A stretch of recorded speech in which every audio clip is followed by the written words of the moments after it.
Bonjour à tous, ravi de vous retrouver sur Public Sénat pour suivre dans un instant l'audition de Bruno Le Maire, le ministre de l'économie et des finances qui s'est exprimé hier devant les sénateurs de la commission des affaires économiques. Cela dans un contexte plutôt compliqué puisque le jour même, les sénateurs ont décidé de rejeter son projet de loi de finances rectificative, un texte qui a pour objectif de mettre en place une surtaxe sur les grandes entreprises. Cela afin de compenser, du moins en partie, le manque à gagner dû à la censure par le Conseil constitutionnel de la taxe sur les dividendes, les fameux 10 milliards d'euros. Cela alors même que Bruno Le Maire est décrit par plusieurs journaux comme un ministre fragilisé, notamment Le Canard enchaîné qui estime que la commande par Bruno Le Maire d'un rapport à l'inspection générale des finances, toujours sur ce même sujet, les attaques au gouvernement de François Hollande, n'aurait pas plu ni à Emmanuel Macron ni à Édouard Philippe. Alors hier, lors de cette audition, il n'a guère été question de ces sujets. En revanche, Bruno Le Maire est revenu sur sa stratégie et les crédits économie de son ministère. L'objectif, c'est d'alléger la fiscalité du capital, d'alléger également les charges pour que les entreprises puissent davantage investir et innover. Le ministre a également été largement questionné sur sa stratégie en matière de couverture numérique ou encore sur les territoires et les chambres de commerce. Tout de suite donc, voyez son audition devant les sénateurs. Mesdames et messieurs les sénateurs, je vais donc vous présenter aujourd'hui les crédits de la mission économie ainsi que ceux du compte d'affectation spéciale participation financière de l'État. Je répondrai évidemment bien volontiers aux questions plus particulières de votre présidente. Je voudrais d'abord que nous remettions en perspective les choix budgétaires et les choix fiscaux qui ont été faits dans ce PLF 2018. Je rappelle que l'objectif du gouvernement, c'est une transformation économique en profondeur de l'économie française. L'un des choix fondamentaux, c'est d'améliorer le financement de notre économie en allégeant la fiscalité sur le capital. Je pense que le vrai choix de rupture, il est dans cet allègement de la fiscalité sur le capital, qui doit nous permettre de mieux financer notre économie et donc de permettre à nos entreprises d'investir, d'innover et de réussir face aux révolutions technologiques en cours. Nous avons des indicateurs qui sont positifs, nous avons une croissance qui est solide, mais je pense qu'il faut être lucide sur l'état de l'appareil productif français. Il reste fragile. Et donc tout notre objectif, c'est de profiter de cette trajectoire budgétaire et de ces choix fiscaux pour transformer notre économie et renforcer ce tissu économique. Les choix budgétaires, et il y aura, comme vous le savez, la loi sur la transformation des entreprises que je présenterai l'année prochaine au Parlement. Si vous regardez les chiffres, la croissance est solide, je le disais, d'autres chiffres sont plus préoccupants. Les emplois industriels continuent de reculer. Notre balance commerciale extérieure continue à être déficitaire. Nous avons donc du pain sur la planche pour consolider notre tissu économique, redresser notre industrie et retrouver une véritable vitalité économique. Ce sera une affaire d'années, beaucoup plus qu'une affaire de mois. Et je préfère annoncer la couleur tout de suite. On ne transforme pas l'économie française en quelques jours. Et les choix que nous faisons avec le Président de la République et avec le Premier ministre sont ceux d'une transformation en profondeur qui prendra, bien entendu, des années. Sur le volet fiscal, je réinsiste sur les choix qui ont été faits, de mise en place d'un prélèvement forfaitaire unique à 30% sur les intérêts du capital, sur la suppression de l'impôt sur la solidarité sur la fortune qui doit permettre aussi de libérer des capitaux pour notre économie, et de la baisse de l'impôt sur les sociétés qui passera de 33,3% aujourd'hui à 25% d'ici 2022, avec une baisse qui commencera dès 2018. Je voudrais également insister sur les choix qui ont été faits en matière d'innovation. Nous avons maintenu l'intégralité du crédit impôt recherche et sanctuarisé ce crédit impôt recherche qui permet à nos entreprises d'innover et d'investir. Et nous mettrons en place au début de l'année 2018, un fonds pour l'innovation de rupture qui sera financé par des cessions d'actifs de l'État à hauteur de 10 milliards d'euros environ. et c'est le produit de ces 10 milliards d'euros sur le fonds pour l'innovation de rupture qui alimentera les investissements sur l'innovation de rupture. Vous voyez donc qu'il y a entre les choix fiscaux d'allègement de la fiscalité du capital et ces choix en faveur de l'innovation, crédit impôt recherche, fonds pour l'innovation de rupture, une politique de l'offre clairement affichée. Cette politique de l'offre, elle vise à restaurer la compétitivité de notre économie, à retrouver une économie conquérante, capable de saisir les opportunités sur les marchés étrangers. Cette politique de l'offre ambitieuse, elle va de pair avec le soutien aux salariés, le soutien à tous ceux qui travaillent. C'est le sens de l'allègement des cotisations salariales, assurance maladie, assurance chômage, qui doit nous permettre de mieux rémunérer le travail. Dès le début de l'année 2018, et encore plus à la fin de l'année 2018 au début 2019, les salariés verront sur leur feuille de paye que travailler rapporte davantage, que travailler paye. Cela ne nous interdit pas d'avoir également une politique pour les plus modestes que nous retrouvons dans un certain nombre de décisions sur lesquelles je ne m'étends pas, portant sur l'allocation adulte handicapé, le crédit impôt pour les personnes qui emploient des aides à domicile mais qui ne sont pas soumises à l'impôt sur le revenu. Un certain nombre de mesures ont été prises pour les plus modestes et pour avoir une vision de la société qui ne laisse personne de côté. Cette première étape sera complétée, comme je vous l'indiquais, par la loi sur la transformation des entreprises, à laquelle je vous invite de participer et y faire vos propositions, qui portera sur la création, la croissance et la transmission des entreprises, le partage de la valeur avec les salariés, le meilleur financement des entreprises, la numérisation des PME, la simplification et la conquête de l'international. Je voulais rappeler ces grandes orientations au début de mon intervention pour bien vous montrer que les choix budgétaires que nous faisons s'inscrivent dans une stratégie économique de consolidation de l'outil productif français. Il est fragile, il n'est pas assez digitalisé, il est mal financé. Nous voulons le consolider, améliorer son financement, lui permettre de se digitaliser pour réussir dans le monde économique contemporain. J'en viens maintenant aux grandes masses budgétaires de la mission économique qui fait l'objet de notre rencontre, mais comme le disait très bien Sophie Primas, je pense qu'il est intéressant aussi d'élargir à d'autres sujets. Cette mission économie, elle représente les programmes 134 développement des entreprises et régulation, 220 statistiques et études économiques, 305 stratégies économiques et fiscales et 343 plans France très haut débit.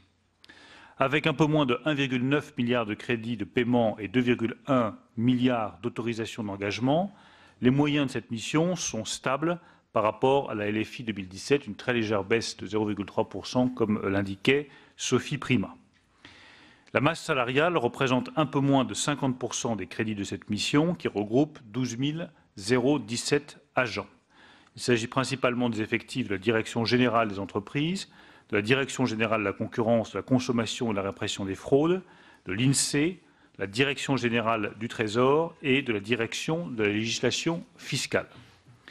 Comme j'ai eu l'occasion de le dire ce matin aux organisations syndicales de mon ministère, 182 suppressions d'emplois sont prévues, ce qui représente un taux d'effort de 1,5% et qui illustre la contribution de la mission à la maîtrise des effectifs de la fonction publique d'État et au redressement de nos finances publiques. Les crédits dédiés aux dépenses de personnel représentent une part importante, évidemment peu flexible, du budget de cette mission. À travers ces directions et les crédits hors personnel dont elle dispose, la mission économie propose aux PME, aux entreprises artisanales, différents dispositifs d'accompagnement et de soutien. La mission finance en particulier l'action de la BPI en matière de financement des PME et en matière d'assurance export. Elle finance également l'agence Business France qui aide les PME, comme vous le savez, à ouvrir de nouveaux marchés à l'exportation. Et nous verrons dans le cadre de la prochaine loi comment est-ce que nous pouvons améliorer ces dispositifs d'aide à l'exportation et les simplifier, car elles me semblent encore aujourd'hui trop complexes. Un mot sur le programme France très haut débit, dont le financement est actuellement assuré par le Fonds pour la société du numérique et qui basculera progressivement sur le programme 343 de la mission économie. Comme vous le savez, le gouvernement a souhaité accélérer ce plan qui est essentiel à mes yeux pour la compétitivité mondiale de notre territoire. Notre objectif, c'est le haut débit pour tous dès 2020 et le très haut débit pour tous en 2022. J'insiste sur ce projet parce que vous y avez tous beaucoup participé. Je sais que le sénateur Hervé Maurey, qui en plus a l'immense mérite à mes yeux de venir du département de l'Eure, s'est beaucoup engagé avec certains autres sénateurs sur ce sujet-là. C'est au-delà de la mission une vision du développement économique français, une vision des territoires que je partage totalement. Nous voulons éviter que les richesses se concentrent sur un certain nombre de métropoles en France.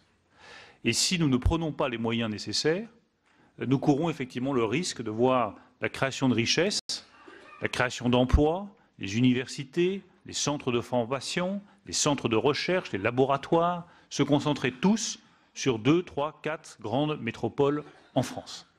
Je pense que ça n'est pas conforme à la vision que nous avons du développement économique français, qui doit s'appuyer sur des forces, mais ne laisser aucun territoire de côté. La première des réponses, c'est équiper tous les territoires, en particulier les territoires ruraux auxquels, comme ancien ministre de l'Agriculture, je suis particulièrement attaché. Tous les territoires ruraux doivent avoir accès au très haut débit. Nous travaillons d'ailleurs sur de nouvelles solutions techniques qui doivent permettre de remédier aux difficultés du filaire dans les zones les plus éloignées. Il est évident que le très haut débit par fibre peut représenter un coût excessif pour certains hameaux isolés, et pourtant, il n'est pas question que ces hameaux isolés soient privés du très haut débit. Donc nous travaillons sur de nouvelles solutions techniques. Nous verrons d'ici la fin de l'année si elles sont appropriées, mais aucun territoire ne doit être laissé de côté. Pas de très haut débit, ça veut dire pas d'activité économique. Personne ne développera une activité économique, que ce soit une profession libérale, une entreprise, une usine, sans avoir accès au très haut débit. J'en viens maintenant au compte d'affectation spéciale participation financière de l'État, le CAS-PFE, qui constitue le support budgétaire de l'action de l'État actionnaire et dont la doctrine d'emploi a été précisée à l'article 48 de la loi de finances pour 2006. Le portefeuille de l'État actionnaire est constitué de 81 entreprises qui représentent près de 100 milliards d'euros de capitaux propres, 400 milliards d'euros de chiffre d'affaires cumulé et 1,8 million d'emplois. C'est donc évidemment une part très importante de notre économie. Depuis 2015, l'État actionnaire a fait tourner son portefeuille, avec en particulier des cessions et des investissements. La privatisation des aéroports de Nice et de Lyon, l'ouverture du capital de l'aéroport de Toulouse, la cession de PSA à Bpifrance, la cession de blocs d'actions Safran et Engie sont le signe de ce dynamisme. L'acquisition de titres Renault, que j'ai revendu ces derniers jours avec une plus-value importante pour l'État, je tiens à le souligner, Air France-KLM en 2015, le rachat de la participation de Bpifrance au capital d'Eramet en 2016, le rachat de 51% de Netticatome en 2017, la recapitalisation d'EDF et d'Areva toujours en 2017 sont aussi le signe de cette activité. Nos orientations avec le président de la République sont claires. Nous voulons recentrer les biens de l'État sur les entreprises stratégiques qui contribuent à la souveraineté de notre pays, notamment la défense et le nucléaire. Nous voulons nous recentrer sur les grands services publics nationaux ou locaux, je pense à la Poste ou à la SNCF, et aux entreprises qui peuvent contribuer de façon spécifique à la politique industrielle du pays. Nous continuerons donc, pour les autres activités, les cessions de participation qui, je le rappelle, serviront au financement du Fonds pour l'innovation de rupture. Derrière ces choix, il y a une vision nouvelle du rôle de l'État dans l'économie française. Je considère que l'État a un rôle majeur en matière économique, mais que le rôle qu'on lui a fait jouer jusqu'à présent n'est pas le bon rôle. L'État n'a pas vocation à diriger des entreprises à la place des entrepreneurs. Il n'en a ni la capacité, ni la légitimité. En revanche, son rôle est de garantir la protection d'un certain nombre d'intérêts de souveraineté de notre pays, qu'il soit présent et majoritaire dans le nucléaire, dans la défense, se comprend de ce point de vue-là. Il a également vocation à garantir la préservation d'un certain nombre de services publics auxquels tous les Français sont attachés. Il n'est pas question pour nous, je tiens à être clair, de céder des actifs de la Poste ou de la SNCF. Ce sont des services publics. La SNCF et la Poste resteront des services publics. Enfin, il a vocation, et c'est pour moi un rôle clé qui doit être largement développé à l'avenir, à investir dans l'innovation de rupture et à préparer notre économie aux transformations technologiques à venir. Ne soyons pas naïfs là-dessus. Les États-Unis, la Chine, sont des États qui investissent très largement dans l'innovation de rupture au service des entreprises privées. Le succès de SpaceX, le lanceur récupérable, est dû à la combinaison d'investissements privés et d'un soutien massif de l'État fédéral américain, soit via les installations de la NASA, soit via les fonds de la DARPA, qui va nous servir de modèle pour le développement du Fonds de l'innovation de rupture à l'échelle nationale d'abord, puis à l'échelle franco-allemande, puis à l'échelle européenne. C'est en tout cas le projet qu'a proposé le président de la République. C'est un point absolument crucial, je me permets d'être un peu long là-dessus, mais redéfinir le rôle de l'État dans l'économie est à mon avis un des enjeux fondamentaux des 10 prochaines années. L'État a un rôle à jouer dans notre économie, mais ce rôle doit être redéfini. C'est ce que nous faisons en cédant des participations de l'État dans certaines activités du secteur concurrentiel et en investissant davantage dans l'innovation et dans la préparation de l'avenir. Sur le CAS PFE lui-même, je voulais juste préciser qu'en 2018, le CAS PFE était présenté en équilibre avec 5 milliards de recettes et 5 milliards de dépenses qui sont répartis comme suit. 1 milliard qui sont consacrés au désendettement de l'État au travers de la contribution du CAS PFE à la caisse de la dette publique à partir du programme 732 et 4 milliards d'euros consacrés aux opérations d'investissement à partir du programme 731. Je préciserai ces investissements si vous le souhaitez, mais je ne veux pas être trop long là-dessus. Pour répondre ensuite aux questions posées par Madame la Présidente. S'agissant des CCI, il y a évidemment un effort qui est demandé aux CCI, j'en ai parfaitement conscience. Le gouvernement s'est engagé fortement en faveur de la baisse des prélèvements obligatoires pesant sur les entreprises. Et ce choix me semble un choix sage en faveur de nos entreprises. Parmi ces prélèvements, je rappelle que la taxe au CCI représentait 925 millions d'euros en 2017. Nous avons baissé le fonds de cette taxe de 376 à 226 millions d'euros, ce qui porte le montant de la taxe pour frais de chambre reçus par les CCI de 925 millions à 775 millions d'euros. Au total, c'est un effort de 150 millions d'euros que nous demandons aux CCI. Je rappelle qu'en 2017, il avait été décidé de maintenir les ressources des CCI, de façon à faciliter les restructurations des CCI. Nous demandons cette fois un effort, nous avons conscience de demander un effort aux CCI, mais nous prenons un certain nombre d'engagements en contrepartie. La contrepartie, c'est la stabilité sur 2019 et 2022 des ressources des CCI. Et j'ai eu l'occasion de leur dire très clairement, moi je crois que les CCI font un travail utile. Je pense que des efforts de restructuration ont été faits par les CCI, même si cet effort, reconnaissons-le aussi, est variable d'un département ou d'une région à l'autre. Certaines CCI sont exemplaires, d'autres le sont moins, mais en contrepartie, nous avons donné la stabilité sur 2019-2022. Moi, je pense qu'il est maintenant indispensable d'engager une réflexion de fond sur les missions des CCI et notamment sur le périmètre des missions de service public. Des travaux en ce sens sont en cours. Ils rendront leurs conclusions d'ici la fin de l'année.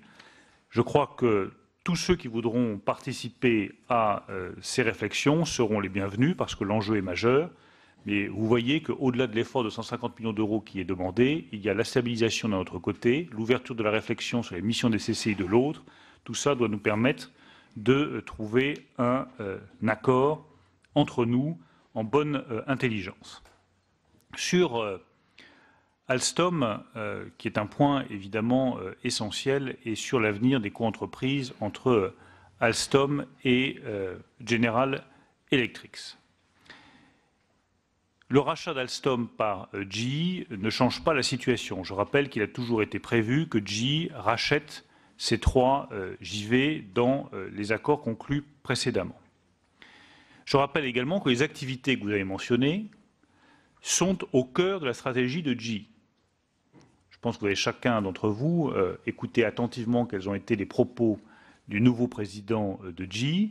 Les activités concernées par les 3 JV entre Alstom et GE ne sont pas concernées par les mesures de restructuration qu'a annoncé le président de GE. C'est un point absolument clé que je tiens à souligner pour rassurer les salariés qui sont concernés. Le président de GE l'a confirmé hier aux investisseurs. Les activités des 3 JV ne sont pas concernées par les restructurations envisagées par le nouveau président. J'aurai par ailleurs l'occasion de m'entretenir au téléphone avec le nouveau président de GE dans les jours qui viennent et je souhaite pouvoir avoir un entretien avec lui à Paris dans les prochaines semaines pour faire un point précis sur les orientations de GE en France et sur les engagements qui ont été pris et qui doivent être tenus en matière de création d'emplois. Je rappelle que c'est 1000 créations nettes d'emplois d'ici la fin de l'année 2018 qui ont été prévus. Cet engagement-là doit être tenu. Et les 2 points, la stratégie de GE en France et la création d'emplois nets, seront à l'ordre du jour des entretiens téléphoniques que j'aurai dans les prochains jours avec le nouveau président de GE. Sur le nucléaire, je rappelle que l'État conserve une action de préférence, une golden share, et que la propriété intellectuelle est sécurisée. Il a donc un droit de veto sur les opérations stratégiques.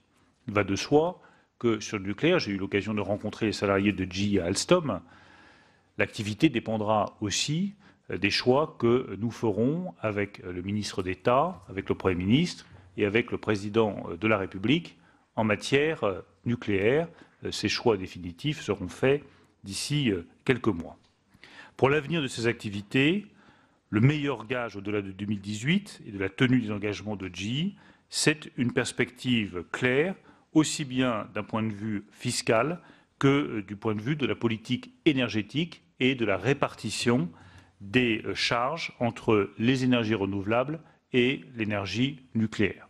Nicolas Hulot a eu l'occasion déjà d'indiquer que nous ne fixions plus la date de 2025 pour atteindre 50% de part de production électrique nucléaire en France, en estimant que cet objectif n'était pas atteignable, qu'il fallait donc le repousser.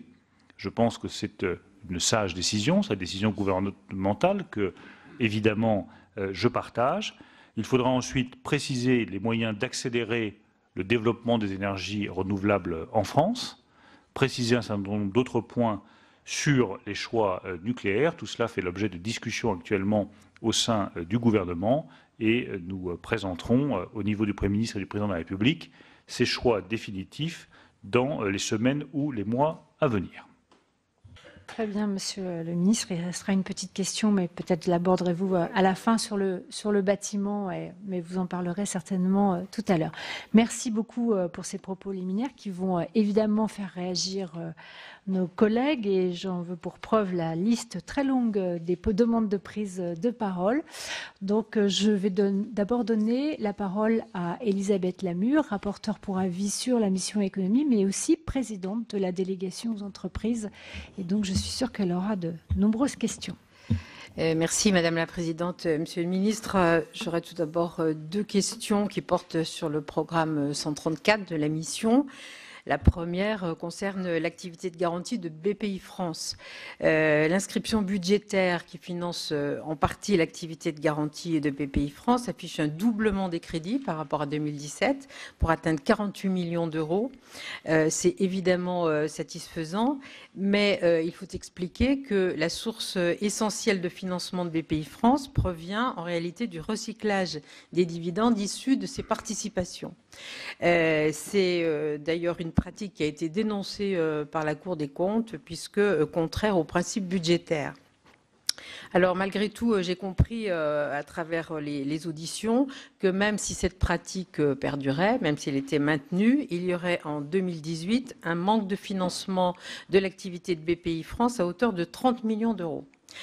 Ça veut donc dire que BPI France devra réduire son offre de garantie et donc que les entreprises, et essentiellement des PME d'ailleurs, n'auront plus le même accès au crédit. Donc j'aurais voulu avoir votre avis sur cette situation particulière. Ma deuxième question porte sur les crédits en faveur des acteurs de la consommation. Le montant pour 2018 des crédits d'intervention qui permettent le versement et aux associations agréées de défense des consommateurs ainsi qu'aux instituts de consommation est en repli de 40% par rapport à l'an passé. Donc nous sommes loin des quelques 5% de baisse que l'on pourrait très facilement admettre. Dans les auditions, j'ai appris d'ailleurs que cette baisse n'avait fait l'objet d'aucune concertation préalable avec les acteurs concernés, si bien que les associations, tout comme l'Institut de la consommation, vont se trouver dans une impasse financière immédiate. Alors dans cette situation, est-ce que vous pensez pouvoir revenir sur la limitation de cette baisse, compte tenu d'ailleurs de la modicité des sommes qui sont en cause, ce qui permettrait d'engager plus sereinement un dialogue avec les acteurs de la consommation? Je sais que l'Assemblée nationale envisage d'aller dans cette voie. Est-ce que vous partagez cette option? Et d'autre part, êtes-vous favorable à une réflexion stratégique de l'État sur le rôle de ces acteurs qui contribuent à la protection des droits des consommateurs? Je souhaiterais également vous interroger sur la question de la normalisation. En juillet dernier, j'avais présenté devant notre commission un rapport d'information relatif à la normalisation.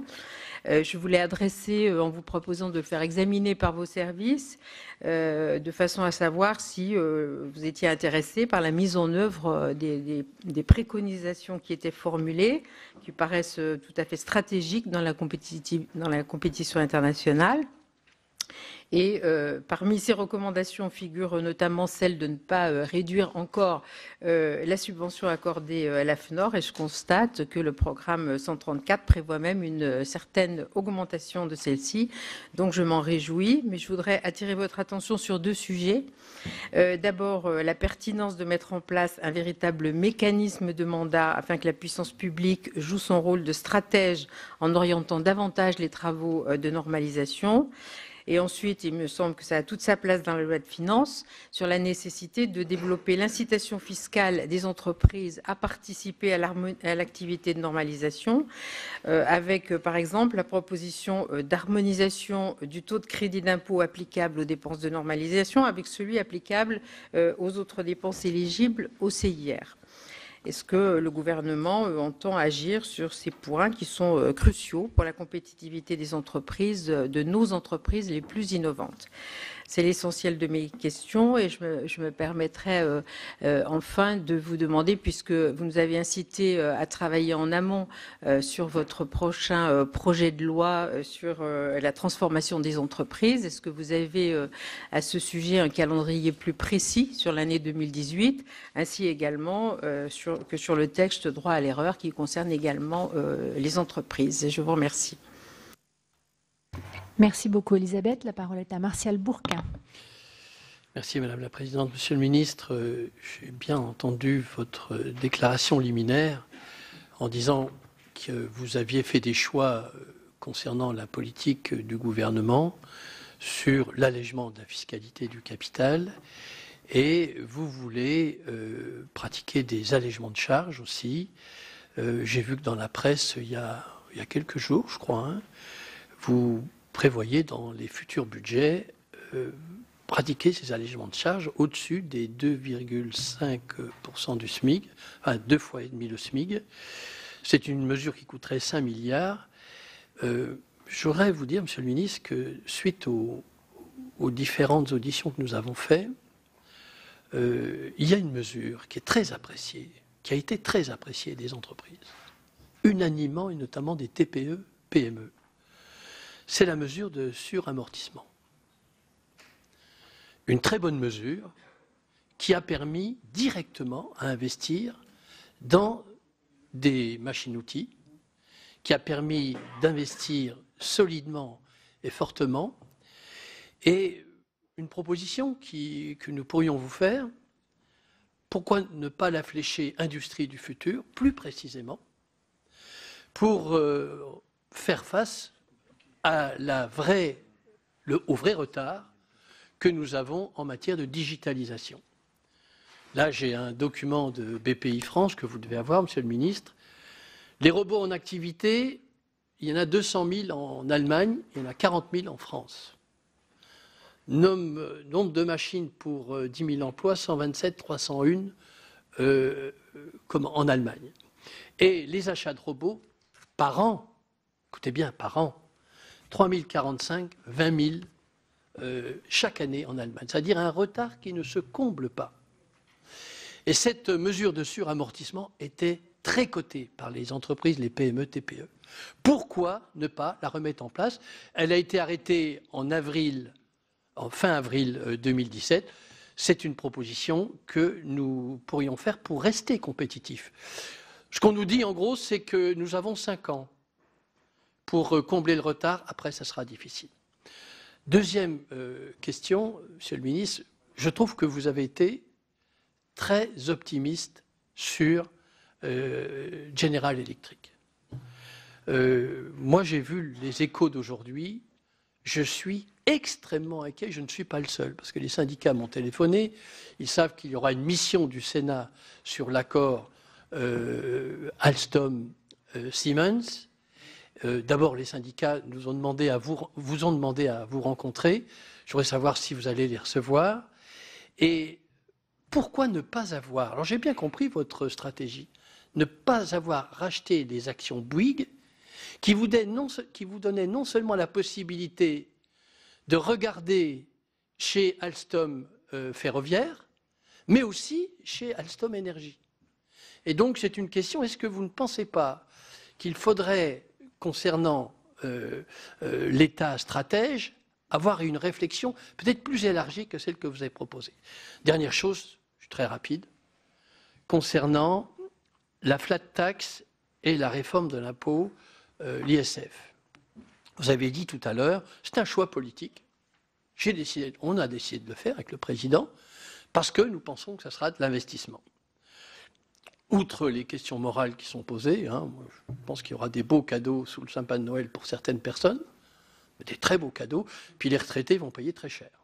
Et je suis très heureux que le Sénat propose de retirer la hausse de la CSG pour les retraités. Mais au-delà de cela, est-ce que vous n'avez pas au moins un doute pour savoir si cet argent-là ira dans la rente et non pas dans l'investissement productif? Ce qui se passe aujourd'hui avec les Paradise Papers, ce qui se passe aujourd'hui dans certains domaines, devrait au moins nous inciter à nous interroger. Parce que ce que nous avons besoin, c'est de l'investissement productif. C'est surtout cela. Et les auditions que nous avons eues nous disaient aussi que le différentiel du coût du travail entre l'Allemagne et la France est réglé. C'était Rexecode qui le dit, c'est réglé. Maintenant, la vraie question, c'est que nous ayons de l'investissement productif à un très haut niveau pour récupérer le retard qu'a la France dans sa digitalisation. Merci beaucoup, Martial. Et la parole est à notre dernière rapporteure, Anne-Catherine Loisier. Merci Madame la Présidente. Monsieur le Ministre, alors moi j'ai 2 questions en rapport avec les rapports budgétaires et puis 2 autres un petit peu plus globales. Alors tout d'abord, concernant le plan France Très Haut Débit, le gouvernement travaille aujourd'hui sur les modalités de refonte du plan France Très Haut Débit. Lors de la conférence nationale des territoires qui s'est tenue dans ces murs, le président de la République a tenu un discours de responsabilité en reconnaissant qu'il est, je cite, « impossible de tirer la fibre dans tous les logements de la République » et en appelant à la mobilisation d'un mixte technologique. Le satellite constitue aujourd'hui l'une des solutions de ce mixte. Or, il n'existe actuellement aucun projet de fabrication de satellites par nos industriels en vue de couvrir la France. Au contraire, certains opérateurs envisagent aujourd'hui d'avoir recours à un satellite américain. alors que la France dispose d'une industrie de pointe en la matière et que l'État a financé d'importants programmes de R&D afin de développer les meilleures solutions technologiques. Nous risquons donc de perdre là une occasion de constituer une vitrine de nos savoir-faire. Donc, Monsieur le Ministre, qu'entendez-vous faire pour répondre donc à ce besoin de couverture nationale, mais aussi à cet enjeu industriel sous-jacent et majeur pour notre pays? La France vend des satellites Internet dans le monde entier, mais reste absente du marché français. Le deuxième sujet concerne un point récurrent qui est celui de la distribution de la presse et de la baisse de la dotation versée par l'État à la Poste pour compenser cette mission consistant à distribuer la presse écrite 6 jours sur 7 sur l'ensemble du territoire et à des tarifs préférentiels. Je souhaiterais savoir, Monsieur le Ministre, si nous pourrions avoir accès au rapport apparemment le rapport Genesini, qui visiblement a prévalu à l'élaboration de ces nouvelles dispositions et dont nous n'avons aujourd'hui pas connaissance, ce sujet posant toujours et encore l'éternel problème de l'égal accès de nos citoyens à la culture et à la presse écrite. Et puis 2 autres sujets un peu plus globaux, rebondir aussi sur la flat tax. Je voudrais savoir, Monsieur le Ministre, ce que vous répondez au débat qu'on peut entendre aujourd'hui sur la flat tax, qui, selon certains économistes, serait une bombe à retardement pour nos finances publiques, avec des pertes de recettes induites du fait d'un transfert revenu du capital et revenu des dividendes, des déclarations sous forme de dividendes. Comment avez-vous estimé le 1,5 milliard qui est prévu dans le projet de loi de finances ? Et au-delà, afin que le Parlement ait une réelle lisibilité sur les impacts de cette flat tax, envisagez-vous un rapport annuel finalement auprès du Parlement pour faire état du coût réel de cette flat tax? Et puis dernière question qui concerne la révision, qui est plus générale, qui concerne la révision de la directive TVA. Où en sommes-nous, Monsieur le Ministre, et notamment sur le sujet de la filière cheval, et également d'une privatisation de part de la Française des Jeux, dont nous avons pu avoir entendu parler à un moment, dont on entend moins parler aujourd'hui. Est-ce toujours d'actualité, sachant que cette décision aurait des conséquences majeures sur l'ensemble de la filière cheval? Merci. Merci beaucoup, Anne-Catherine, d'avoir été rapide. Je propose que Monsieur le Ministre réponde et ensuite nous poserons des questions. Je vous demanderai vraiment d'être très concis parce qu'il y a très nombreuses demandes de parole. Merci, Monsieur le Ministre. Merci, Madame la Présidente. D'abord, une remarque générale pour rappeler que l'économie française, depuis des années et des années, se fragilise, est en situation difficile, ne crée pas assez d'emplois et conduit à un déficit de notre balance commerciale extérieure de plus en plus important par rapport à l'Allemagne. Ça, c'est la réalité. Moi, je suis prêt à tout entendre. Mais il y a une chose que je refuse, c'est le statu quo. Parce que le statu quo conduira irrémédiablement à un appauvrissement de notre pays et à la situation que nous connaissons depuis des années, voire des décennies.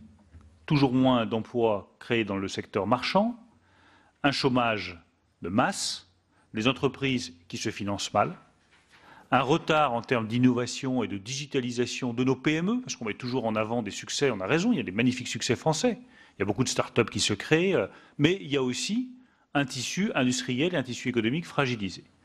Donc il faut passer à autre chose, et j'aurai l'occasion d'y revenir dans les propositions que nous faisons.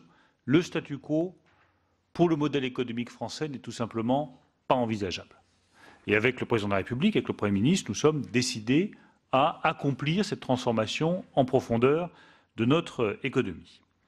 Elisabeth Lamure, sur le programme 134, je rappelle que cela avait été prévu de façon à accompagner les entreprises, notamment les PME, à la sortie de la crise. Je pense qu'il faut maintenant réfléchir à d'autres possibilités pour accompagner nos PME, notamment en termes d'accès au crédit. Je pense que ça doit faire partie des propositions qui seront dans la loi de transformation des entreprises. Vous m'interrogez sur le calendrier. Nous sommes dans le processus de consultation aujourd'hui. Les rapports seront remis le 10 décembre, les rapports des différents groupes de travail. Ensuite, il y aura une mise en ligne des différentes propositions sur les 6 chantiers que j'ai indiqués, l'innovation, le financement, la numérisation, l'ouverture à l'étranger et l'exportation. Et sur ces bases-là, nous entamerons les travaux au printemps prochain. Et je souhaite une fois encore que les sénateurs soient associés le plus étroitement possible à ces travaux. S'agissant des associations de consommateurs, je voulais juste rappeler que les subventions représentent une petite fraction de leur budget. C'est environ 2% du budget des associations. Donc nous sommes prêts à avoir une approche au cas par cas et nous sommes prêts à regarder ce qui peut être fait pour améliorer la proposition que nous avons faite. Je tiens simplement une fois encore à rappeler 3 choses. La subvention est une fraction de leur budget. En deuxième lieu, nous avons une médiation indépendante qui a été mise en place en 2016 qui peut être utile pour les consommateurs. Et enfin, la numérisation permet aussi aux consommateurs, via les sites Internet, de toujours mieux se renseigner sur les offres et de mieux défendre les droits des consommateurs. Je souhaiterais par ailleurs que ces associations de consommateurs, qui sont extrêmement utiles pour l'information du consommateur, pour sa défense, pour sa protection, qui sont aujourd'hui fragmentées, puissent se rassembler davantage. Après tout le monde fait un effort. On parlait des CCI tout à l'heure. Tout le monde fait un effort pour rassembler ses forces, pour réduire ses dépenses de fonctionnement. Je pense que cet effort, personne ne peut s'en exonérer, mais je redis l'importance que nous attachons aux associations de consommateurs, aux informations qu'elles prodiguent et à la défense des consommateurs qui se trouvent derrière. Je répondrai à la question des entreprises les plus innovantes à travers les questions suivantes qui m'ont été posées par Martial Liu sur un certain nombre de sujets économiques. D'abord sur les allègements de charges.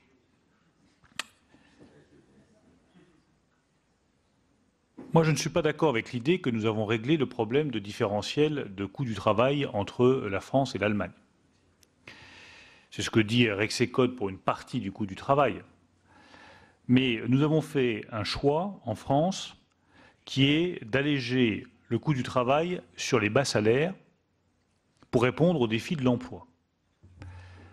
C'est un choix qui se défend parfaitement et auquel je souscris et que nous avons maintenu dans les allègements de charges que nous avons proposés dans nos perspectives budgétaires et qui se retrouveront dans le maintien du CICE en exonération de charges pérennes. Moi, je considère que ça ne suffit pas. Je considère qu'il y a un deuxième enjeu de la baisse des charges, qui est un enjeu de compétitivité, auquel nous ne répondons pas aujourd'hui. Et je voudrais que chacun voit bien la contradiction qu'il y a à dire à notre industrie « il faut que vous vous robotisiez », il faut que vous ayez des salariés toujours plus qualifiés, avec par conséquent un niveau de salaire toujours plus élevé, mais en même temps, on allège les charges que sur les bas salaires. Je pense que c'est totalement contradictoire. Donc je souhaite qu'on ouvre le débat sur l'allègement des charges sur les salaires au-delà de 2,5 SMIC. Et je tiens profondément à cette réflexion. Louis Gallois, je le cite, a salué le fait qu'enfin le ministre de l'économie s'intéresse à ce sujet. Je vous renvoie à l'interview qu'il a donnée au journal Marianne il y a quelques jours. Je souhaite que nous ouvrions le débat sur les allègements de charges au-dessus de 2,5 SMIC. Parce que ce que je trouve un peu stupéfiant, et ce n'est pas du tout un reproche pour cette commission, c'est une interrogation sur le débat public français. Tout le monde me dit désindustrialisation, scandale. Oui. Tout le monde me dit mais le nombre d'emplois dans l'industrie baisse mois après mois. Oui, c'est un fait, et les chiffres malheureusement sont têtus. Mais dès que vous faites des propositions nouvelles, comme je le fais, on me dit ça c'est pas possible, on ne peut pas l'envisager. Mais soyons clairs, si on garde la même politique, nous aurons la même désindustrialisation. Or, je considère que l'industrie est clé pour notre nation. Le ministre de l'Agriculture que j'ai été n'a cessé de répéter que l'agriculture était un élément clé de la puissance économique de la France. Le ministre de l'économie que je suis aujourd'hui vous dit que l'industrie est également un élément clé de la force économique de la France. Ce qui fait une grande nation économique. Toutes les grandes nations économiques ont des services importants, mais gardent une industrie manufacturière et une agriculture. Je connais aucun autre exemple. Mettre tous ces œufs dans le même panier et ne parier que sur un secteur économique est une folie. C'est contraire à notre histoire et c'est une insulte à notre avenir. Donc je souhaite que sur l'industrie, pardon d'élargir un peu le sujet, mais il est majeur, nous proposions une stratégie différente qui envisage l'allègement de charges au-dessus de 2,5 SMIC, qui mette le maximum de moyens sur la formation, qui gagne la bataille culturelle qu'aujourd'hui est loin d'être gagnée, pour amener les nouvelles générations vers le secteur industriel, qui fasse comprendre aux nouvelles générations que l'industrie est par définition un mélange d'industrie et de services, et qu'une entreprise comme Michelin, par exemple, n'est pas une entreprise qui produit des pneus. Ce n'est plus une entreprise qui fait des pneumatiques, ce n'est pas vrai. Michelin est une entreprise qui fait des pneumatiques, qui fait une offre de services, notamment aux flottes de véhicules d'entreprise, et qui se bat pour la numérisation, la digitalisation, en étant une offre de services complète pour les entreprises, et qui est un laboratoire de recherche. Voilà ce que c'est Michelin aujourd'hui. 3 choses. Une entreprise qui fait des pneumatiques, un laboratoire de recherche et une usine de service. Voilà ce qu'il faut expliquer aux nouvelles générations. Et c'est sur chacun de ces leviers qu'il faut agir. L'innovation, c'est tout ce que je vous ai dit sur le crédit impôt recherche et la recherche pour l'innovation de rupture. Les services, en allégeant le coût du travail. Et l'industrie manufacturière, en réfléchissant aux allègements de charges au-dessus de 2,5 SMIC, de façon à ce que nos entreprises restent compétitives. Nous avons, avec le Président de la République et le Premier ministre, une stratégie offensive pour l'industrie. Et même si effectivement le coût est de 5 milliards d'euros, je pense que ça vaut le coup de regarder ce que ça peut rapporter à notre industrie en matière de compétitivité. S'agissant de la mesure de suramortissement, elle a donné ses effets, puisqu'on voit bien que l'investissement se porte bien aujourd'hui. Mais si on suramortit tout le temps, j'ai peur que les effets aillent diminuant alors que le coût restera le même. On ne peut pas avoir du suramortissement permanent. Donc je ne suis pas favorable à ce que nous rétablissions des mesures de suramortissement. En revanche, que nous aidions à la robotisation, et les chiffres que vous avez donnés sur la robotisation sont très clairs, très justes, je les partage totalement, mais je pense que ça passe d'abord par l'allègement de la fiscalité sur le capital. Et je pense que les mesures que nous avons prises en matière fiscale, d'allègement de la fiscalité sur le capital, doivent permettre aux entreprises d'investir et d'innover. Je pense que la baisse de l'IS de 33,3 à 25% va améliorer grandement la profitabilité de nos entreprises et donc va leur permettre d'investir, je l'espère, dans la robotisation. Et c'est dans ce sens-là que je souhaite que nous comprenions la suppression de l'ISF, qui a vocation, une fois encore, à mieux financer notre économie. Je réponds par avance à la question qui m'a été posée. Je redis que je suis disposé à faire d'ici 2 ans une évaluation des choix fiscaux du gouvernement. Je l'ai annoncé à l'Assemblée nationale, je le redis devant les sénateurs. Je suis prêt à ce qu'il y ait une évaluation de cette politique fiscale du gouvernement. S'agissant de GE, il n'est pas question d'optimisme ou de pessimisme, mais de vigilance. Bien sûr que nous suivons d'extrêmement près toutes les annonces qui sont faites par GE. Et il ne s'agit pas de faire preuve d'un optimisme qui serait vraiment pas de circonstance face aux annonces de GE, aux difficultés que rencontre aujourd'hui cette entreprise. Je suis vigilant. J'ai déjà rencontré les organisations syndicales, notamment en me rendant à Belfort. Je suis évidemment prêt à les recevoir à nouveau. Nous sommes déterminés à faire respecter les engagements de GE en France et nous veillons, une fois encore, de près aux décisions qui seront prises par GE. Je redis en revanche que le rachat des actions de Bouygues n'aurait eu absolument aucune incidence, mais aucune. Et vraiment, je veux couper court à toute illusion dans ce domaine. D'abord parce que GE, Alstom, la branche énergie, n'a rien à voir avec la branche transport. Ce n'est pas parce que nous prenons une position sur la branche transport ferroviaire, matériel roulant ou signalisation, que nous aurions la moindre influence sur la branche énergie. Et en deuxième lieu, je préfère vous dire les choses là aussi avec beaucoup de simplicité. L'État qui a un strapontin dans un conseil d'administration n'est pas un État qui peut influer sur les décisions des actionnaires majoritaires. Ne faisons pas croire aux Français que c'est un leurre, que parce que l'État a 5, 10 ou 15% dans une entreprise, il va décider plus que les actionnaires majoritaires parce que ce serait l'État et qu'il aurait une voix prépondérante. Non, c'est faux. C'est tout simplement faux. Et je crois vraiment que nous ferions œuvre utile en évitant de vendre des leurres aux Français et en leur faisant croire que parce que l'État a 10% d'une entreprise, il va peser sur les décisions stratégiques de cette entreprise. Les décisions continueront à être prises par les actionnaires majoritaires. Arrêtons de leur faire croire que c'est gratuit.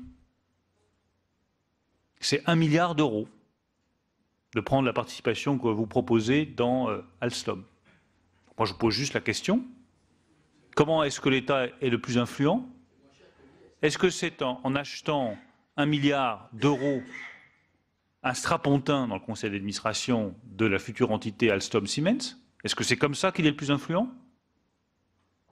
Ou est-ce que c'est en gardant une possibilité d'investir et d'acheter du matériel roulant qu'il commandera à Alstom-Siemens? Maintenant qu'à avoir 1 milliard d'euros disponible, je préfère acheter des rames de train plutôt que d'acheter un strapontin dans le conseil d'administration. Et ce choix-là, je suis prêt à le défendre devant tous les Français. Parce que je pense, les deux, ça fait 2 milliards. Et à un moment donné, il y a aussi un autre objectif que je rappelle, qui est la réduction de la dépense publique et la réduction de nos déficits. Vous savez, gouverner, c'est gérer des contraintes et faire des choix stratégiques. Nous faisons, avec le président de la République et le Premier ministre, des choix stratégiques qui sont de préférer la commande publique en matière de rames de train plutôt que l'investissement dans un strapontin dans le conseil d'administration. Et nous faisons le choix d'alléger la fiscalité sur les entreprises pour qu'elles puissent innover et investir. Mais je le redis sur GE, il n'est pas question de faire preuve d'optimisme. Nous sommes vigilants. Nous comprenons parfaitement les inquiétudes que manifestent les salariés. J'ai eu l'occasion de les rencontrer. Ça justifie cette grande vigilance et ce dialogue permanent avec les organisations syndicales. Anne-Catherine Loisy, sur les différentes questions que vous m'avez posées, certaines j'y ai répondu indirectement, notamment sur la flat tax. Il y a des analyses qui parlent de bombes à retardement. Il y a d'autres analyses que je vous transmettrai si vous le souhaitez, qui ont été dans les journaux, qui montrent exactement le contraire. Et je rappelle qu'en l'état de la législation fiscale et sociale, les possibilités d'optimisation entre dividendes et salaires sont très réduites. Je crois également que l'article que vous mentionnez s'appuie sur l'étude d'un type d'entreprise qui est très ciblé et qui est un modèle qui se prête à l'optimisation, mais qu'on ne peut pas généraliser. Donc je pense qu'il y a un biais dans l'étude de M. Zuckman qui est très prononcé. Donc je maintiens les évaluations qui sont les nôtres. Nous verrons une fois encore, en fonction de l'évaluation qui sera faite des dispositifs, à quel chiffre nous parvenons in fine. S'agissant du très haut débit et de l'option française, je terminerai par là. Nous réfléchissons effectivement à une solution satellitaire. J'ai participé avec la ministre des Universités à une rencontre avec l'ensemble des acteurs de la filière spatiale française et nous estimons qu'il y a effectivement une option satellitaire pour le très haut débit qui existe. C'est une option qui associerait Eutelsat et Orange. Il faut vérifier que cette option tient la route technologiquement, que son coût n'est pas prohibitif pour les finances publiques. Nous examinons aujourd'hui cette solution française, donc je tiens à le dire, c'est vraiment un point absolument critique. Nous examinons cette option franco-française qui permettrait de pallier les insuffisances du filaire sur certains points du territoire français. Mais il faut faire une étude très poussée des avantages et des inconvénients de cette solution avant de la retenir. Très bien, merci beaucoup pour l'ensemble de ces réponses. Je vais donner donc la parole maintenant pour 2 minutes à notre collègue Dominique Théophile, puis à Jean-Pierre Decolle. Dominique. Monsieur le ministre, dans le prolongement de l'esprit de la maîtrise des finances publiques, moi j'ai une interrogation plus une précision, puisqu'on sait très bien dans la loi de finances de 2018 qui s'inscrit dans une volonté, bien évidemment, vous l'avez déjà évoqué, de maîtrise de la dépense publique. Les collectivités locales participent pleinement, puisque que ce soit sur les ressources ou leurs dépenses, et elles représentent environ 12% du PIB. Toutefois, cette contribution se traduisait jusqu'à présent par une contrainte liée à la baisse des dotations de 2014 à 2017, on l'a vu. Et puis, à la suite de la conférence nationale des territoires en juillet 2017, cette logique est abandonnée au profit d'une relation partenariale entre l'État et les collectivités. Ainsi, le présent budget ne reconduit pas la baisse de la DGF poursuivie entre 2014 et 2017. Alors, pouvez-vous exposer ou donner plus d'explications sur le mécanisme de prélèvement opéré sur les recettes de l'État au profit des collectivités territoriales dans ce PLF, puisque dans l'article 18, qui récapitule les différentes dotations et prélèvements sur les recettes de l'État à destination des collectivités, équivalent à un montant de 40 milliards 3. Je fais référence là, bien évidemment, à la fraction du produit net de TVA qui se substituerait à plusieurs recettes actuellement allouées aux régions dans leur part de DGF. Alors, il semblerait que cette fraction s'élève à 4 milliards d'euros et fait plus que compenser la baisse de 3,9 milliards notifiée aux régions. Donc, une explication sur ce mécanisme de compensation. Merci beaucoup. Donc, la parole est à Jean-Pierre Decool et ensuite à Robert Navarro. Merci Madame la Présidente, Monsieur le Ministre. J'ai deux questions qui sont synthétiques. Le rapport de l'Inspection générale des finances concernant la taxe à 3% sur les dividendes vous a été remis. Quelle est votre opinion sur ces conclusions? Avez-vous engagé une réflexion avec vos services pour tirer les leçons de ce scandale d'État? Et deuxième sujet, l'embellie pour l'économie française est certaine, mais le déficit commercial ne se résorbe pas, voire s'aggrave.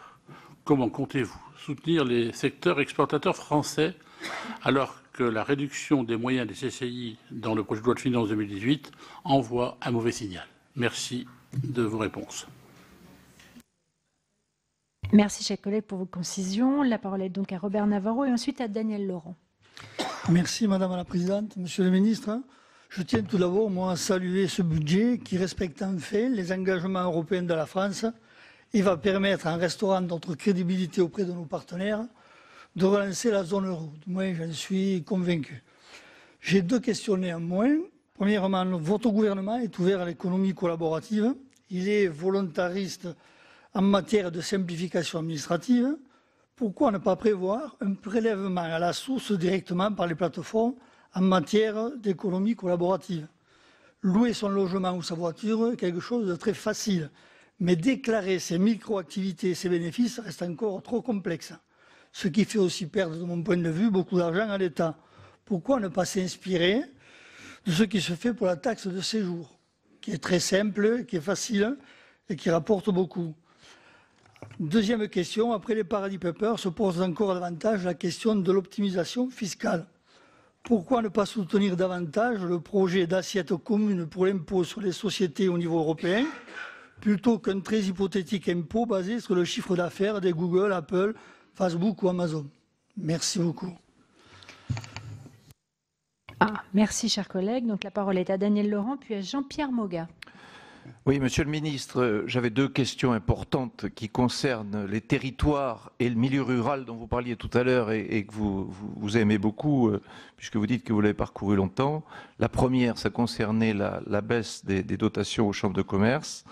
La seconde, et vous y avez répondu en partie, la seconde, ça concerne les mesures fiscales sur la baisse du budget des agences de l'eau. Là aussi, ça concerne le milieu rural et c'est une baisse importante. Alors, j'ai vu que les députés ont adopté un amendement du gouvernement reportant à 2019 cette diminution de ressources de 195 millions d'euros, tout en substituant pour la seule année 2018 un prélèvement sur ressources accumulées de 200 millions d'euros. Vous n'êtes pas sans savoir que les chambres de commerce assument des missions déterminantes sur nos territoires. On a la contrainte, nous les collectivités, d'assumer la loi GEMAPI, qui est une contrainte importante. Et puis les chambres de commerce permettent des financements sur le développement justement de ces territoires, sur l'eau, l'assainissement. Donc, et l'aide bien sûr aux syndicats départementaux locaux. Donc vous disiez tout à l'heure que vous vouliez une économie conquérante. Je trouve que c'est bien d'avoir une économie conquérante, mais c'est aussi important de maintenir les territoires ruraux en général actifs et qu'on continue de les aider. Merci. Merci Daniel. La parole est donc maintenant à Jean-François Maillet, non à Jean-Pierre Moga, et sera suivi de Michel Raison. Oui, monsieur le ministre, Jean Maillet, je suis sénateur de l'Indre et ex-président de la Chambre de commerce. Ça va. Ex-président de la Chambre de commerce. Et ça concerne la Chambre de commerce. Il n'est pas douteux que les chambres de commerce justifieraient probablement des diminutions, des économies de fonctionnement. Par ailleurs, elle dispense des services qui sont reconnus de grande qualité, très bénéfiques pour ses ressortissants et pour son territoire. Et ce que je dis pour la Chambre de commerce, je pourrais le dire aussi pour les chambres d'agriculture et les chambres des métiers. N'est-il pas temps d'imaginer, voire de proposer, voire de favoriser, non pas des fusions des établissements consulaires, mais un rapprochement de ce qu'on appelle, d'une façon moderne, les back-office, dans des locaux communs, de façon à mieux amortir des salles de réunion, de façon des réseaux informatiques, des réseaux d'information.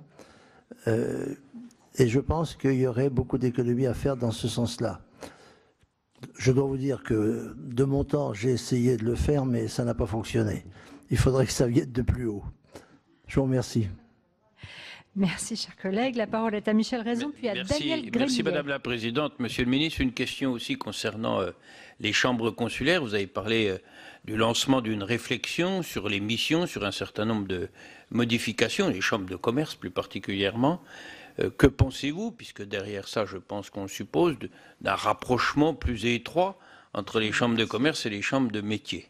Puisque vous avez dit que pour que la France bouge, il ne fallait pas laisser les choses en l'état. Donc il faut faire preuve de temps en temps d'un peu de courage. Et on a beaucoup de membres chambres de métiers qui sont aussi membres chambres de commerce. Il y a plus de différence. Il y a plus de différence entre un commerçant franchisé Leclerc et une petite épicerie du coin qu'entre un ébéniste et le petit épicier qui, lui, est ressortissant de la chambre de commerce. Il me semble donc qu'on aurait peut-être intérêt à étudier un rapprochement, pas que pour faire des économies, mais ça en ferait, mais aussi pour être plus efficace pour notre pays. Deuxième question, concernant la croissance. On ne peut que se réjouir que notre pays voit jour après jour une légère révision de croissance en hausse, puisqu'on parle de 1,8% aujourd'hui. Mais lorsqu'on se compare à la zone euro, qui, elle, dans le même temps, est plutôt à 2,5%, que des pays comme l'Espagne franchissent les 3%. Vous avez énoncé un certain nombre de mesures possibles pour que justement tout ça bouge dans notre pays. Je ne suis pas sûr que ce soit suffisant, mais il n'y a pas que les mesures financières et fiscales. Vous le savez, vous l'avez souvent dénoncé, c'est pareil d'ailleurs dans le domaine agricole. Et je pense qu'il y avait peut-être des lois plus urgentes que la réduction du nombre de... Je ne suis pas forcément contre, ce n'est pas le problème. Mais il faut qu'on aille à l'urgent, parce que si on réduit de quelques dizaines de députés ou de sénateurs, le pays ne sera pas sauvé, et vous le savez, même si c'est un peu démagogique et que ça fait plaisir au peuple. Mais on a des mesures beaucoup plus urgentes que cela en matière de simplification administrative, de démarches sur les installations classées et bien d'autres choses. En particulier, on a beaucoup parlé de l'industrie, sur les PME. On a un certain nombre de freins très connus qui sont répertoriés dans des rapports. Donc, je pense qu'il faut aussi que là-dessus, il y ait des décisions rapides de prise. Merci. Merci Michel. La parole est donc à Daniel Gremillet et ensuite à Marc Denis. Merci Madame la Présidente. Monsieur le Ministre, 3 questions. La première, vous avez fait état tout à l'heure dans votre propos de dire l'économie française et l'agriculture sont des éléments clés pour la réussite de notre pays. Je suis très surpris que dans le budget 2018, au niveau de l'IFI, que ce soit le foncier agricole ou le foncier forestier, ne soient pas reconnus comme des éléments clés pour l'économie de notre pays. Là, c'est vraiment un choc terrible. Deuxième question, concernant le numérique. Vous avez effectivement donné les dates 2020, 2022, mais je voudrais quand même rappeler que sur le numérique et la fracture du numérique, ce sont quand même les collectivités locales, régions en particulier, départements qui financent énormément, puisque si je prends le Grand Est, le programme Horizon 2022, c'est 1,2 milliard d'investissement de la collectivité régionale. Donc là, quelque part, c'est les pauvres qui payent pour avoir le numérique. Troisième point concernant le numérique, la fracture, là encore, avec les territoires. Vous avez parlé de celles et ceux qui ont effectivement, qui travaillent, qu'il faut encourager. Moi, je suis très surpris sur le signe que l'on donne par rapport aux femmes et aux hommes qui ont besoin d'un véhicule pour se déplacer, qui la plupart du temps est un véhicule diesel, parce qu'on leur a appris que c'était le diesel à l'époque qui était le meilleur pour la santé. Et l'ajustement aurait pu se faire effectivement vers un ajustement des taxes à l'inverse, alors que là, on va pénaliser encore une fois de plus celles et ceux qui ont besoin du véhicule pour se déplacer. Et là, c'est vraiment encore un mauvais signe. Merci Daniel. La parole est à Marc Denis et comme on ne peut pas les séparer, ça sera suivi de Dominique Estrosi-Sassone. Je vous en remercie, Madame la Présidente. Monsieur le Ministre, chers collègues, en tant que présidente du groupe d'études sur l'économie sociale et solidaire au Sénat, je voudrais vous interroger, même si cela dépend du ministre de la Transition écologique et solidaire, mais en liaison avec vous-même, sur l'impact que peut avoir la suppression du dispositif de réduction de l'ISF pour l'actionnariat solidaire, c'est-à-dire l'investissement au capital des entreprises solidaires d'utilité sociale. Permet de vous alerter parce que ce dispositif permet de mobiliser des fonds propres dans un secteur qui en manque cruellement et pour prendre soin de Français en précarité. Dans le journal La Croix du 9 novembre, vous indiquiez que vous étiez prêt à étudier le relèvement du taux de réduction de l'impôt sur le revenu pour l'actionnariat solidaire. Or, si ce relèvement ne s'accompagne pas d'une sortie complète du plafonnement à 10 000 euros des réductions de l'impôt sur le revenu, la proposition vous formulez n'atteindra pas son objectif parce que forcément elle sera soumise à l'arbitrage entre auxiliaires de vie, garde d'enfants ou investissement dans les PME. Et au regard de l'impact social des ESUS, 5500 personnes relogées. C'est 30 000 emplois créés en 2016 pour un coût fiscal de 7,5 millions d'euros. Il me paraît cohérent d'exclure l'actionnariat solidaire du plafonnement des réductions. J'allais dire, les Sofica, les Malraux le sont bien. Voilà, c'est votre position. Deuxième, en 30 secondes, quelques secondes. 10 secondes. Sur l'effort, ce qui vient d'être dit par Madame la Présidente sur les CCI, ne pensez-vous pas qu'il serait judicieux de au moins, d'abord diminuer d'au moins d'une trentaine de millions l'effort qui est demandé de 150, mais deuxièmement, de lisser cela sur au moins les 5 ans. Cela donnerait un engagement par rapport à celui que vous prenez de stabilité, engagement qui avait été pris par le gouvernement précédent. Catherine Conconne a la parole, puis Michel Magras. Merci Madame la Présidente. Monsieur le Ministre, je souhaite attirer votre attention sur la situation financière des CCI d'outre-mer. On y revient. L'article 19 du projet de loi de finances prévoit effectivement une baisse de 150 millions d'euros de la taxe pour les frais de CCI, soit 17% de la ressource fiscale des chambres des CCI. Sous le précédent quinquennat, c'est déjà une baisse de 35% sur 5 ans qui avait déjà été opérée. À l'heure où le gouvernement mobilise le réseau des chambres de commerce pour s'engager à ses côtés sur des chantiers majeurs, je veux parler par exemple de l'apprentissage, de l'internationalisation des entreprises, de la numérisation, ce choix est paradoxal. Alors même qu'une mission d'inspection sur la redéfinition des missions des réseaux consulaires est en cours. Les chambres de commerce des Outre-mer sont particulièrement touchées par cette décision. Nos économies ultramarines se caractérisent par un dynamisme entrepreneurial plus important et des entreprises en moyenne beaucoup plus petites dans le tissu économique. Pourtant, les ressources ont considérablement diminué côté CCI depuis 2010, avec la perte progressive des concessions, par exemple. Chez nous, à la Martinique, la CCI détenait le port et l'aéroport. En 2010 et en 2015, le volume budgétaire des CCI des 4 DROM historiques, Guadeloupe, Guyane, Réunion, Martinique, est passé de 300 millions à 117 millions d'euros. Face à cette crise budgétaire, elles éprouvent les plus grandes difficultés à réaliser des économies. Le contexte géographique et économique ne s'y prête en guère. Il est aussi impossible à des CCI qui sont quand même éclatées géographiquement à penser fusion. Il faut 2 fois Paris-Nice pour aller à Cayenne, par exemple, depuis la Martinique. La proposition faite par l'Assemblée nationale d'une augmentation du fonds de péréquation et de modernisation des CCI reste à cet égard insatisfaisante. Ce fonds ne compensera pas en effet l'intégralité de la baisse pour les CCI d'outre-mer et ne peut être utilisé que pour financer des projets d'investissement. Il y a des limites aux effets de l'investissement et nous avons besoin de garantir aux CCI leur capacité de fonctionnement outre-mer. Monsieur le ministre, la décision du gouvernement risque de priver les départements et régions d'outre-mer d'un instrument important, d'un instrument stratégique pour le développement économique de ces territoires. C'est pourquoi je souhaiterais savoir quelles mesures vont être mises en place pour les CCI d'outre-mer si effectivement le gouvernement entend prendre sa part dans la croissance de l'économie de nos îles. Je vous remercie, chers collègues. Je vous ai laissé un peu plus de temps car Michel Magras avait la même question. Et non, très bien, Madame la Présidente. La question a été excellemment posée et très développée par ma collègue. Je retire la mienne. Voilà, donc je vous ai laissé un peu plus de temps que vous avez... Merci, collègue. Voilà. Donc la dernière prise de parole est celle de Jean-Claude Tissot.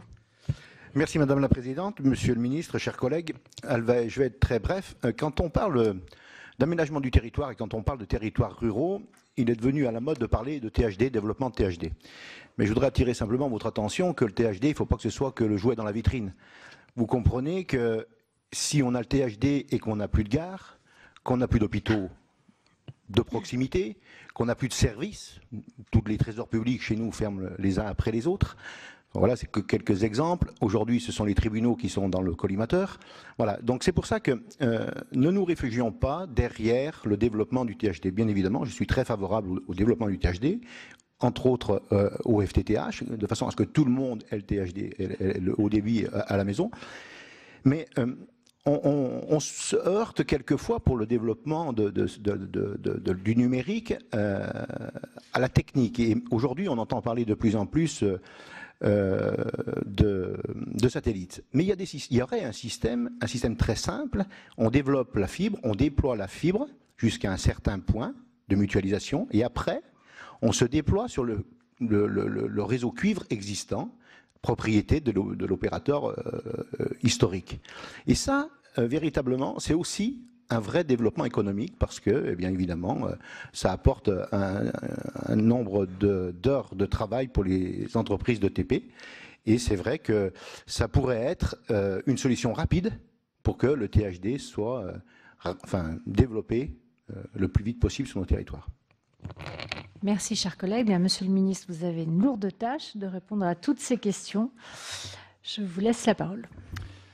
Merci, Madame la Présidente. Je vais répondre d'abord à la question que vous m'avez posée sur la construction pour vous dire que nous avions aussi prévu, je le rappelle, dans les dispositifs logement, un taux du livret A à 0,75% qui permet de réduire le coût de la ressource pour la construction de logements.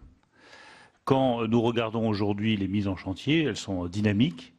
Donc je pense que l'allègement du coût de la ressource, plus la dynamique de construction de chantier, nous laisse à penser qu'il n'y a pas d'inquiétude particulière à avoir pour le moment sur la construction de logements et le nombre de mises en chantier. Et cette question du coût de la ressource est un sujet évidemment absolument majeur pour les constructeurs immobiliers.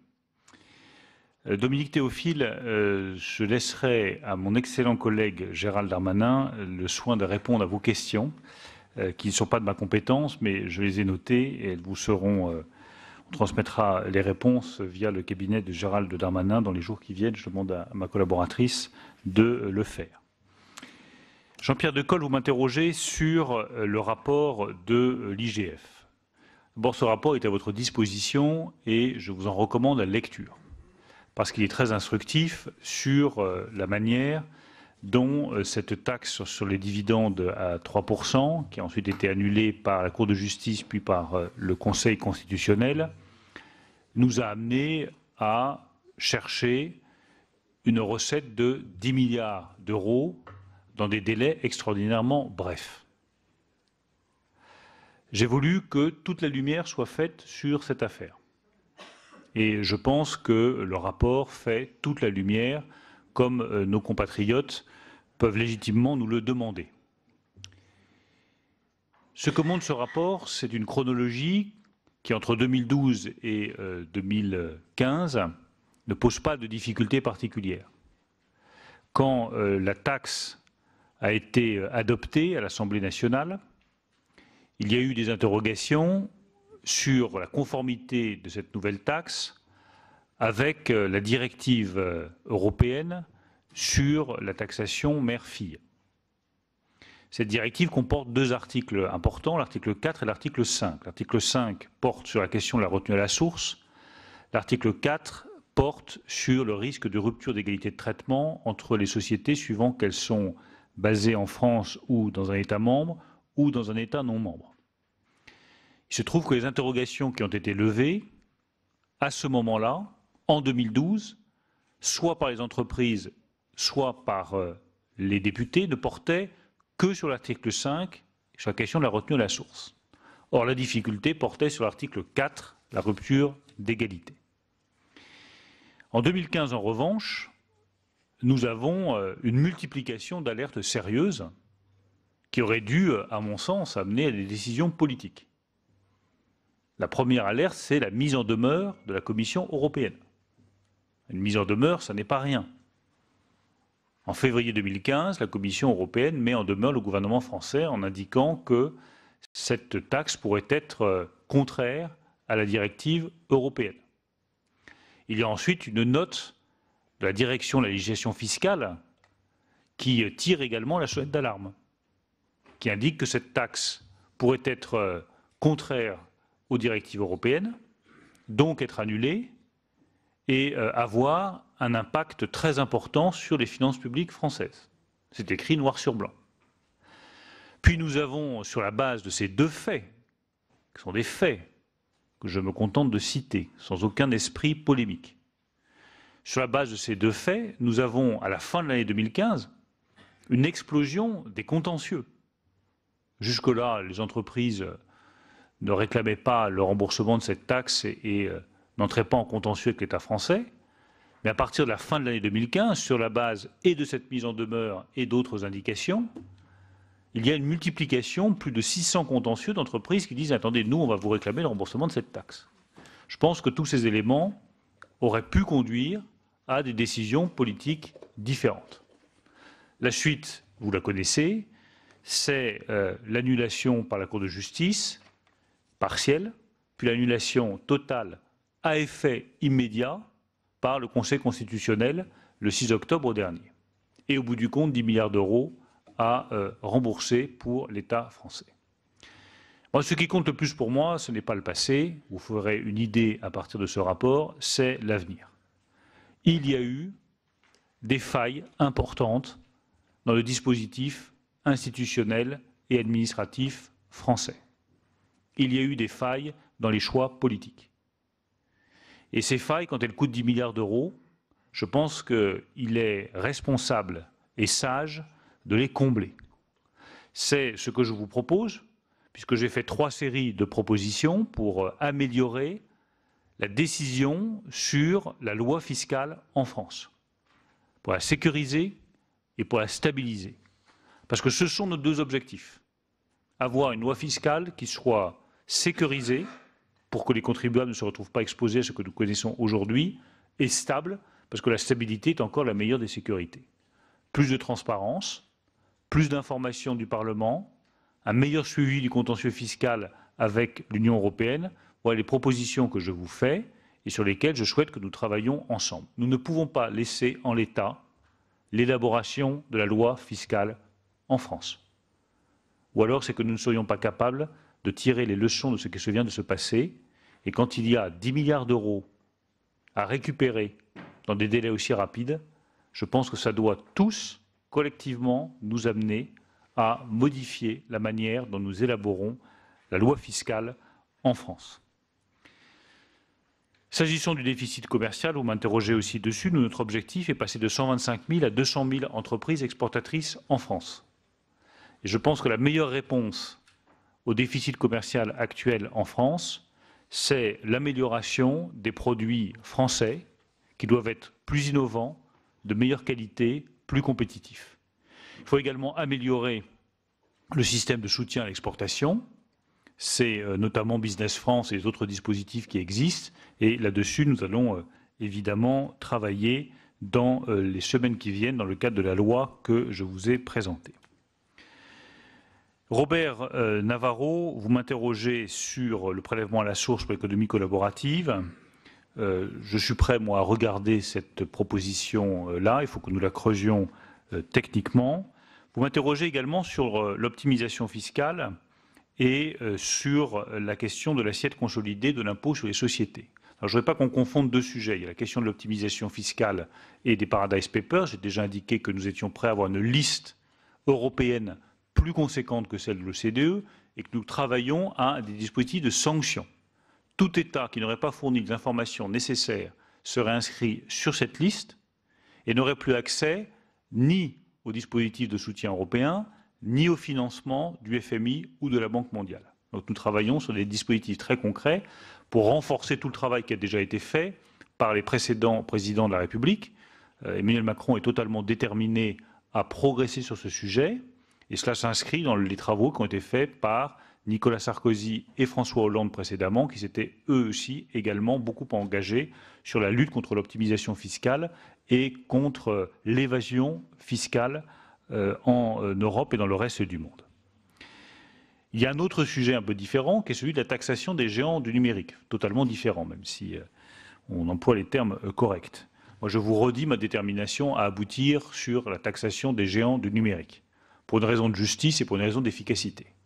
La raison de justice, c'est qu'on ne peut pas expliquer à notre PME de Nevers, de Lyon, de Limoges, de Strasbourg ou de Brest qu'elle doit payer toutes ses taxes locales et son impôt sur les sociétés, mais que Google, Amazon, Facebook, qui la concurrencent tous les jours, eux ne vont pas payer des impôts à la hauteur des richesses et de leur profitabilité en France ou en Europe. C'est totalement indéfendable. Il y a également une question d'efficacité économique, c'est celle de réfléchir à l'avenir de notre fiscalité internationale. On ne peut pas me dire d'un côté il faut numériser toutes les sociétés, les données sont la nouvelle valeur de demain, mais on continue à ne taxer que les biens manufacturiers. Enfin, c'est totalement absurde. À un moment donné, on aura du mal à financer nos écoles, nos hôpitaux, nos crèches, nos services publics, si la base taxable se rétrécit de plus en plus et si la création de valeur, elle, échappe à la taxation. Donc là-dessus, je pense que c'est un combat absolument majeur et je me réjouis que la France soit en tête de ce combat. S'agissant des CCI, c'est des questions qui m'ont été posées ensuite par Daniel, par Jean Maillet, également par Michel Raison. Je vous redis que l'effort doit être partagé, que s'agissant de la période 2019-2022, il y a en revanche une sécurisation des moyens pour les CCI. S'agissant du rapprochement avec les chambres de métiers et les chambres de l'artisanat, Michel Raison sait mieux que personne à quel point le sujet est sensible.